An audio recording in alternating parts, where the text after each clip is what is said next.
देखिए, अगर आपको सीढ़ी मजबूत बनाना है तो बस कुछ पॉइंट को याद रखना है।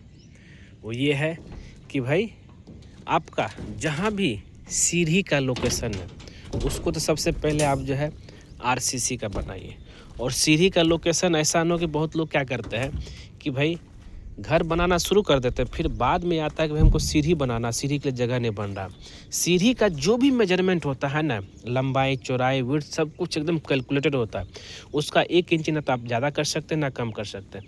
अगर सीढ़ी का लंबाई चौड़ाई में 1-2 इंची भी ज़्यादा कम कीजिएगा तो आपका जो है राइजर और ट्रेड नहीं मिलेगा, जिसकी वजह से क्या होगा कि अनइवन हो जाएगा। पता चला कहीं पे राइजर ज़्यादा है, कहीं कम है, कहीं ट्रेड ज़्यादा है, कहीं ट्रेड कम है। तो मजबूती के लिए सबसे पहला जो पॉइंट आता है कि सीढ़ी के चारों कोना में जो है कॉलम होना चाहिए। ये तो क्लियर है। और सीढ़ी का जो एरिया रहेगा कैलकुलेटेड, अगर हम बात करें, अगर आप 11 फीट हाइट में लेके चलते हैं उसके हिसाब से जो है कैलकुलेट कीजिएगा। 3 फीट 6 इंची का अगर आप चौड़ाई में लेकर चल रहे हैं, ये हो गया। प्लस स्टेप मिला करके 8 फीट 4 इंची प्लस 3 फीट आपका 6 इंची उधर, फिर ये 3 फीट 6 इंची, ये 3 फीट 6 इंची जोड़ करके जो है आपका 7 फीट का आपका ये लैंडिंग का साइज रहेगा। और जो सीढ़ी का विड्थ रहेगा 3 फीट 6 इंची, और जो है राइजर रहेगा 6 इंची का, और ट्रेड रहेगा 10 इंची का। और एक और चीज़ याद रखिएगा कि भाई सीढ़ी के चारों साइड बीम होना बहुत ज़रूरी है। ये सब चीज़ अगर आप ध्यान रखेंगे सीढ़ी आपका मजबूत बनेगा। नहीं तो बहुत लोग जो है सीढ़ी के चारों साइड बीम भी नहीं देते हैं, सीढ़ी के चारों साइड कॉलम भी नहीं देते हैं, बस जो है दीवार के ऊपर दे देते हैं। इससे आपका जो सीढ़ी कमज़ोर बनता है। अगर इस पैटर्न पे अगर आप चलेंगे ना, जैसा कि आप यहाँ पे देख रहे हैं, सीढ़ी के चारों साइड कॉलम भी है, सीढ़ी के चारों साइड बीम भी है, और यहाँ तक कि मिड लैंडिंग, सीढ़ी का जो मिड लैंडिंग होता है उसमें भी आपको जो है इस कॉलम से इस कॉलम तक बीम देना पड़ेगा, जिससे आपका कोई ज़रूरी नहीं है ये स्टेप जो हम बनाए हैं इसको वॉल के ऊपर रेस्ट करने का, आपका आराम से जो है ये तैयार हो जाएगा। तो ये एक बेसिक चीज़ है।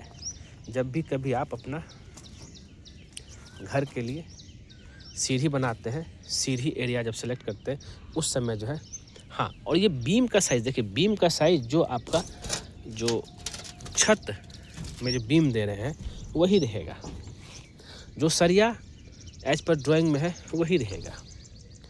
सीढ़ी के लिए स्पेशली कोई बीम नहीं रहेगा। हाँ, एक और सवाल आता है कि भाई जैसे सीढ़ी की हो गया, सीढ़ी में क्या सरिया देंगे। जो फ्लाइट वाला सीढ़ी रहेगा उसमें 12 mm का रहेगा मेन बार, और 10 mm का आपका डिस्ट्रीब्यूशन बार। ये जो फ्लाइट वाला ये सीढ़ी का ही सरिया है। तो ये जो आया है हॉरिजॉन्टल, ये आपका 12 mm का 6 इंची सेंटर पे, और जो डिस्ट्रीब्यूशन बार जो देना होता है वो आप 10 mm का 8 इंची सेंटर पर रहेगा। मेन बार डिस्ट्रीब्यूशन आप समझ गए। और बीम में और कॉलम जो रहेगा सीढ़ी के चारों साइड, वो जो एज पर बिल्डिंग के हिसाब से जितना फ्लोर जाने वाला वो रहेगा। और हाँ, छत लेवल में जैसा कि आप देख रहे हैं, छत लेवल में आपको चारों साइड से बीम देना ही देना, कहीं भी बीम को नहीं काटना। तो बहुत लोग क्या करते हैं कि भाई खिड़की का डिज़ाइन देने के चक्कर में जो है यहाँ पे काट देते हैं, जो कि गलत है। कभी भी जो है नहीं काटना चाहिए बीम को। बीम काटेंगे, अब ये कॉलम कनेक्टेड नहीं रहा, तब ये जो आपका जो है सीढ़ी कमज़ोर बन जाएगा। यही सब बेसिक टर्म है।